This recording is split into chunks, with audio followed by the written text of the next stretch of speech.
there's quite a nest of plumbing that was done over the years.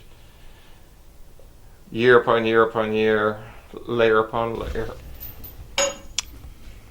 I actually hadn't planned on starting the plumbing quite yet, but as we raised the floor, the plumbing started leaking, so it's causing us to shift our priorities and replace what has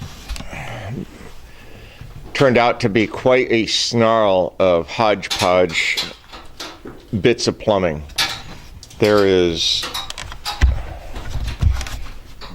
all kinds of snarls of fittings and reworks and workarounds, and basically all of this has to go. I've got a mix of old cast iron and PVC, things cut, things added, things reworked. All of it's got to be dropped down and replaced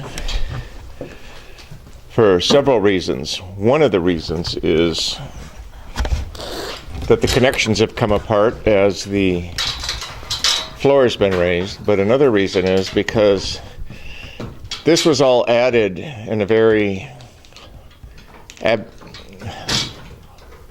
bit by bit way, and because it's all hanging down low and in the way, it really makes this space down below quite unusable. And it's my intention that we turn this back into usable space down here, so having plumbing running every which way down below isn't going to help with that. So this is all going to come out, be redone correctly, and then that'll turn this into something that doesn't leak and something that makes the downstairs space more usable going forward.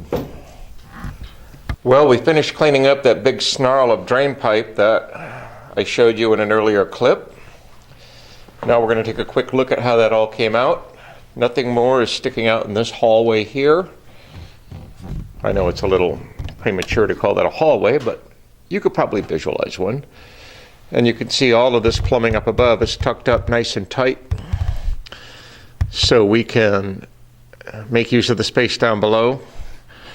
The next phase of this project will involve replacing all of this PEX line, which is still hanging in quite a snarl, but we'll get to it. But as you can see, all of this is buttoned up and nicely tucked up against the upstairs floor.